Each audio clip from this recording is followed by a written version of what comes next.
मुझे एक घर में ड्राइवर की नौकरी मिल गई। घर में सिर्फ मालिक, मालकिन और उनकी बेटी थी। मैं मालिक की बेटी का ड्राइवर था। मालिक की बेटी एक बड़ी कंपनी की मालकिन थी और मैं उसकी गाड़ी चलाया करता। एक दिन अचानक मालिक और मालकिन 2 महीने के लिए श्रीनगर चले गए। अब बस उनकी बेटी और मैं घर में अकेले थे। लेकिन उस समय मेरा सर चकरा गया जब आधी रात को मालिक की बेटी ने मुझे अपने कमरे में बुलाकर मेरे साथ, मेरा नाम तुषार है और मैं उत्तर प्रदेश के गांव का रहने वाला हूँ। नौकरी की वजह से मैं गुड़गांव आ गया और कोई हुनर ना होने की वजह से सड़कों पर मारा मारा फिरने लगा। तभी मेरे एक दोस्त ने मुझ पर रहम खाया और मुझे गाड़ी चलाना सिखा दिया। उसी दोस्त की वजह से मुझे एक घर में ड्राइवर की नौकरी मिल गई। घर में सिर्फ मालिक, मालकिन और उनकी बेटी थी। जब मेरे दोस्त ने मेरी जिम्मेदारी ली तो मालिक ने मुझे अपनी बेटी का ड्राइवर रख दिया। मालिक की बेटी एक बड़ी कंपनी की मालकिन थी और मैं उसकी गाड़ी चलाया करता। रोज सुबह उसे ऑफिस छोड़ता, वापस घर लेकर आता। अक्सर वो शाम को अपने दोस्तों के वहाँ चली जाती तो उसे ले जाने लाने का काम मेरा ही रहता। एक गाँव वाला होने की वजह से मैं सबकी बहुत इज्जत करता था। मैंने कभी मालिक की बेटी की तरफ नजर उठाकर भी नहीं देखा। मालिक की बेटी का नाम रुचि था और वो एक हसीन लड़की थी, लेकिन मैं हमेशा ही नजर झुकाकर उससे बात करता। मेरे लिए तो मेरे मालिक और मालकिन एहसानमंद लोग थे जिन्होंने मुझे काम देकर मेरी मुश्किल आसान कर दी थी। मैं मालिक और मालकिन को बहुत ज्यादा सम्मान देता क्योंकि वे दोनों ही बहुत अच्छे थे। रुचि रास्ते भर मुझसे बातें करती और मुझे बहुत सारी बातें बताती, लेकिन मैं सर हिलाने के अलावा कोई जवाब नहीं देता। वो बहुत तेज थी और ऑफिस का हर काम बड़ी लगन और मेहनत से करती थी और उसके पापा उस पर बहुत भरोसा किया करते। रुचि मुंह में सोने का चम्मच लेकर पैदा हुई थी। मालिक फौरन ही उनकी हर बात मान लेते। रुचि ने नई गाड़ी की फरमाइश करी तो मालिक ने तुरंत उसे गाड़ी खरीद कर दे दी। रुचि मुझसे कहने लगी कि देखो, मैंने तुम्हारे लिए एक नई गाड़ी ली है। उनकी बात सुनकर मैं मुस्कुरा दिया। वो बातों बातों में मुझे हमेशा छेड़ती रहती और हमेशा मेरे साथ बात करने की सोचती, लेकिन मैं हमेशा अपनी हद में रहता। लेकिन मैं कहीं ना कहीं उसको पसंद भी किया करता। रुचि जब भी मार्केट जाती तो मेरे लिए भी कुछ ना कुछ जरूर लेकर आती। उसे मालूम था कि मेरी बहन की शादी होने वाली है। वे मेरी बहन की शादी के लिए कुछ ना कुछ खरीद कर ला दिया करती कि ये उसकी शादी के लिए गांव भिजवा दो। मैं उनकी आदत और व्यवहार बहुत अच्छे से जानता था, लेकिन मुझे क्या पता था कि यही रुचि एक दिन मेरे किरदार पर उंगली उठाएगी। छोटी सी उम्र में रुचि को एक लड़के से प्यार हो गया।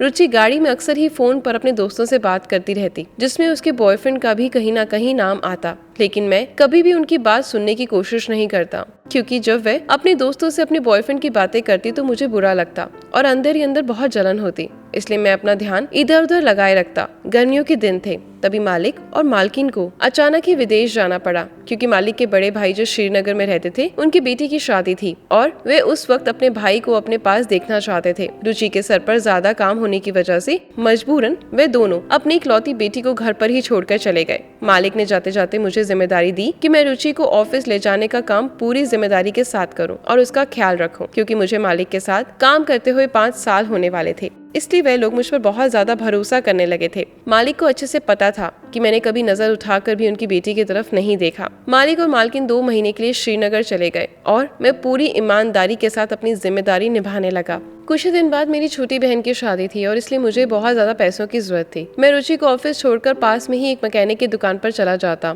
और वहाँ बैठकर काम सीखता, ताकि खाली वक्त में ये भी काम कर सकूं। मालिक के वहाँ से 6 बजे मेरी छुट्टी हो जाया करती और मैं चाहता था कि मैं दुकान पर बैठकर काम करूं, ताकि जल्द से जल्द मेरे पास इतने पैसे हो जाएं कि मैं अपनी बहन की शादी के लिए गाँव भिजवा सकूं। जितने दिन मालिक मौजूद नहीं थे मुझे काम से जल्दी छुट्टी मिल जाती थी, क्योंकि रुचि ज्यादातर घर से ही काम करती थी। देखते ही देखते 1 महीना बीत गया और मालिक के बड़े भाई के बेटे की शादी हो गई। उस रात मेरे पास रुचि का फोन आया कि उनकी तबीयत ठीक नहीं है और मैं उनके पास आ जाऊं। शायद उन्हें डॉक्टर के पास जाना पड़े। उनकी बात सुनकर मैं परेशान हो गया। रात के इस वक्त मेरा घर के अंदर जाना मुझे अच्छा नहीं लग रहा था, लेकिन बीमारी की हालत में मैं रुचि को अकेला नहीं छोड़ सकता था, जबकि वे अपने बड़े पापा मम्मी को याद कर रही थी। पूरी रात मैं उनके साथ ही रहा और उनका ख्याल रखता रहा। वे बुखार में तप रही थी और मैं रात भर उनके पास बैठा रहा। सुबह तक उनकी हालत कुछ अच्छी हुई तो मैं वापस अपने कमरे में चला आया। वक्त तेजी से बढ़ रहा था। उस दिन के बाद से रुचि की तबीयत ठीक नहीं रहती थी। वे बहुत ही ज्यादा खोई सी रहने लगी। मुझे लगा शायद वे अपने मम्मी पापा से दूर होकर परेशान है, लेकिन मुझे क्या खबर थी कि हकीकत क्या है। मालिक ने 2 महीना अपने भाई और उनके बच्चों के पास बिता दिए और पूरे 2 महीने बाद वे दोनों घर वापस आ गए। मैं उन्हें देखकर बहुत खुश हुआ, लेकिन उस वक्त मेरे कदमों तले से जमीन निकल गई जब मालिक ने पास खड़ा डंडा उठाकर मुझे बुरी तरह पीटना शुरू कर दिया। मुझे गंदी गालियां देते जा रहे थे और मारते जा रहे थे। मुझे समझ नहीं आ रहा था कि मुझसे ऐसी कौन सी गलती हो गई है जो मालिक इतना गुस्सा है। वो मेरी बात सुनने को तैयार ही नहीं थे। जब मुझे पूरी बात पता चली तो ऐसा लगा किसी ने मेरे ऊपर आसमान गिरा दिया हो। रुचि ने मुझ पर ये इल्जाम लगाया था कि मैंने उनके साथ जबरदस्ती की है और उनके साथ रात गुजारी है और अब वो पेट से हैं। और ये बात डर के मारे उन्होंने अपने माँ बाप को फोन पर नहीं बताई कि मैं उन्हें कोई नुकसान न पहुंचा दूं। मैं हैरानी से रुचि को देखे जा रहा था, कितनी सफाई से झूठ पर झूठ बोले जा रही थी। मैं तो रुचि को बहुत ही सीधा साधा और मासूम समझता था, लेकिन उसने तो मेरी ही किरदार पर उंगली उठा दी थी।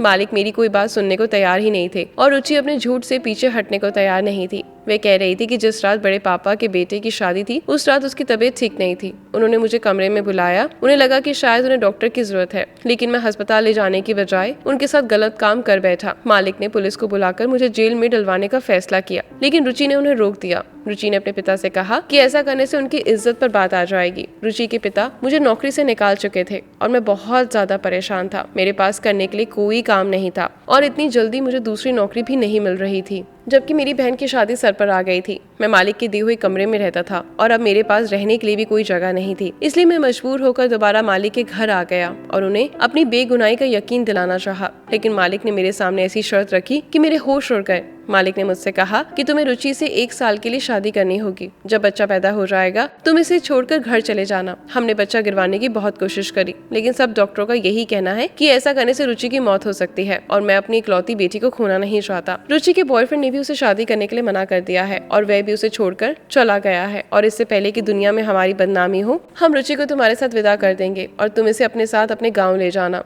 हम सबसे कह देंगे कि रुचि तुमसे प्यार करती थी और वह तुमसे ही शादी करना चाहती थी। जब बच्चा हो जाएगा तो रुचि को वापस छोड़ जाना। मैं जानता था कि ये बच्चा मेरा नहीं है और रुचि ने झूठ बोला है, लेकिन उसके बावजूद भी मैं राजी हो गया, क्योंकि मुझे अपनी बहन की शादी के लिए पैसों की जरूरत थी और इतने पैसे मुझे सिर्फ मालिक ही दे सकते थे। इसलिए मैं रुचि से शादी करने के लिए हामी भर ली और उसे विदा करा के अपने गाँव ले आया। रुचि बहुत खामोश थी। मैंने भी रास्ते भर उससे कोई बात नहीं की। गाँव में मेरी माँ और घर वाले रुचि को देखकर हैरान रह गए और जब मैंने अपनी माँ को बताया कि मैंने शादी कर ली है तो मेरी माँ हैरान रह गई और कहने लगी, इतनी बड़ी बात तूने मुझे नहीं बताई। तेरी शादी को लेकर मेरे कितने सपने थे। लेकिन फिर रुचि को देखकर मेरी माँ खुश हो गई। रुचि बहुत खूबसूरत थी। इतनी प्यारी और कम उम्र वाली बहू को देखकर मेरी माँ की सारी शिकायतें दूर हो गई और वह रुचि को मेरे कमरे में ले गई और गांव की औरतों की तरह उसे सजाने लगी। मैं बहन की शादी के इंतजाम करने लगा और रात को जब कमरे में आया तो रुचि दुल्हन के रूप में मेरे बिस्तर पर बैठी हुई थी। मैं उसे देखते ही रह गया। वे कोई परी की तरह लग रही थी। पहली नजर में ही मैंने अपनी बीवी पर दिल हार बैठा था,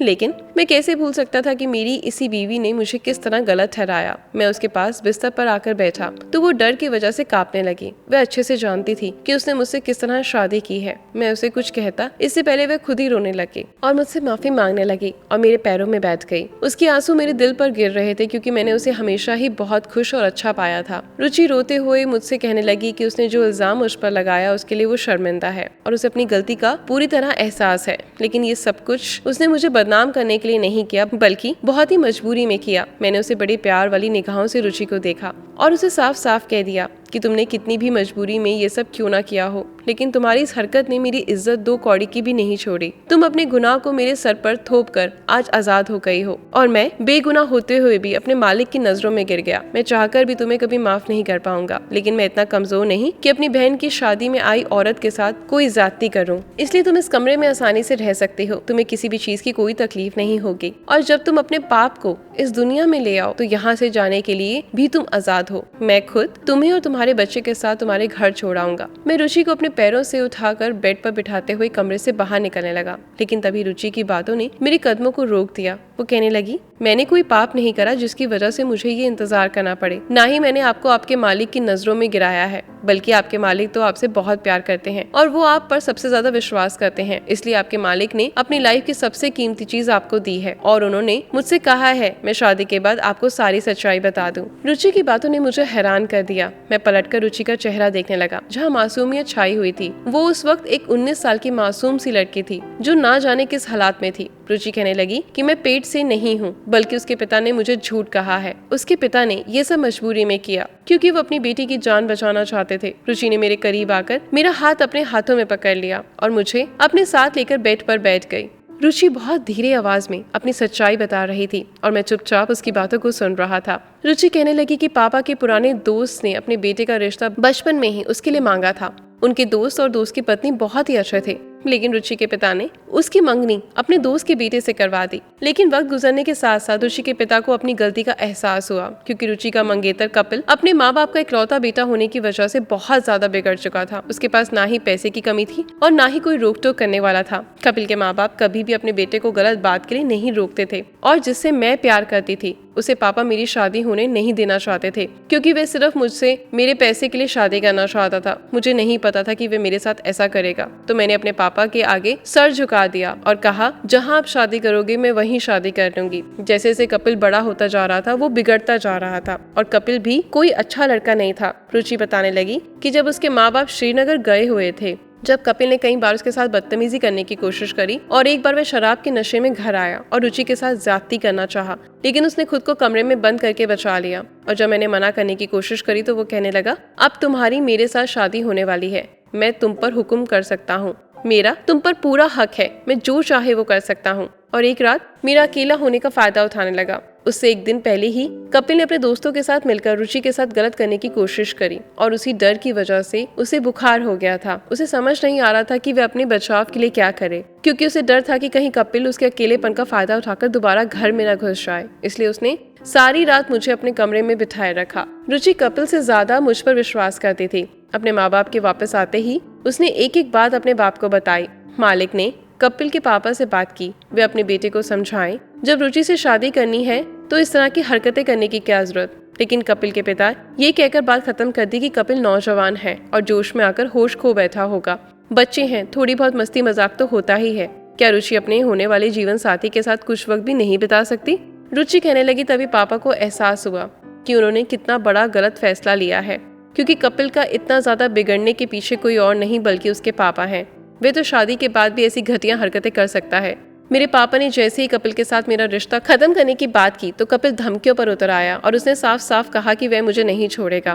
पापा मुझे लेकर बहुत ज्यादा परेशान थे। तभी उन्हें बाहर तुम गाड़ी साफ करते दिखाई दिए। मैंने पापा को ये बात बताई थी कि जिस दिन मेरी तबीयत खराब थी तुमने सारी रात घर बैठकर मेरी देखभाल करी। पापा को पता चल गया था कि तुम एक अच्छी आदत वाले इंसान हो, इसलिए पापा ने ये फैसला किया कि वे तुमसे मेरी शादी करवा देंगे और कपिल से पूरी तरीके से छुटकारा पा लेंगे।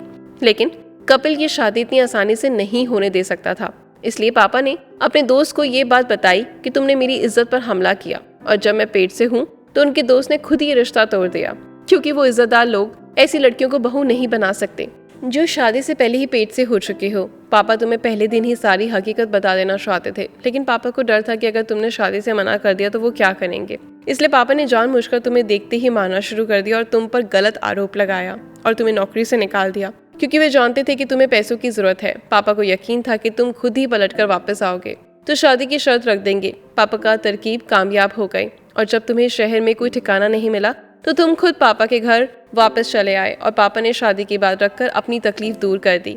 पापा ने मुझे विदा करके इसलिए तुम्हारे साथ गाँव भेज दिया ताकि उनका बेटा हमें कोई नुकसान ना पहुंचा सके। पापा जानते थे कि तुम बहुत अच्छे इंसान हो। तुम चाहो तो मैं ये बात साबित कर सकती हूँ कि मैं पेट से नहीं हूँ, और ना ही किसी ने मुझे कभी हाथ लगाया। बहुत मजबूरी में पापा ने मुझे तुम्हारे हवाले किया है, और मैंने अपने पूरे दिल से तुमसे शादी की है, क्योंकि मैं खुद भी तुम्हारी अच्छाई की गवाह हूँ। हो सके तो मुझे और मेरे पापा को बस एक झूठ के लिए माफ कर देना। रुचि की आंखों से आंसू टपक रहे थे, और मुझे उन आंखों में एक बाप बेटी की बेबसी दिखाई दे रही थी। मैंने रुचि को अपने सीने से लगा लिया। वो एक बहुत प्यारी लड़की थी, जिसे शायद भगवान ने इस तरह मेरे नसीब में लिखा था। मेरी माँ ने बहन की शादी की रस्मों के साथ साथ मेरी भी शादी की रस्म शुरू करी। मैं अपनी बीवी को गांव के लोगों की तरह सस्ता संवरता देखकर बहुत खुश हो रहा था। रुचि ने अपने पापा को फोन करके बता दिया, यहाँ हमारी शादी की रस्में हो रही हैं। तो रुचि के माँ बाप भी शादी में हिस्सा लेने के लिए मेरे गांव चले आए, और वे भी हमारी शादी में शामिल हुए। मेरे मालिक ने आते ही हाथ जोड़कर अपनी गलती की माफी मांगी, लेकिन मैं उन्हें पहले ही माफ कर चुका था। मैं खुद एक बहन का भाई था, और मुझे अच्छी तरह पता था कि कोई भी बाप या भाई अपनी बेटी की शादी किसी भी ऐसे इंसान के साथ नहीं कर सकता जो बदतमीज हो या बहुत ही ज्यादा बिगड़ा हो। ये बात जो मुझे अच्छी तरह समझ में आ गई थी कि अपने बच्चों की किस्मत के फैसले उनके बचपन में ही नहीं करने चाहिए, क्योंकि बड़े होकर वो ना जाने कौन सा रास्ता चुने, या फिर उनके दिल में किसी और के लिए मोहब्बत बस जाए। आप इस बात का पता नहीं लगा सकते, और आपकी बहन या बेटी इतनी सस्ती नहीं होती कि आप किसी बदतमीज इंसान के साथ उसकी शादी कर दें, या फिर क्या पता उसके दिल में किसी और की तस्वीर हो। धन्यवाद दोस्तों।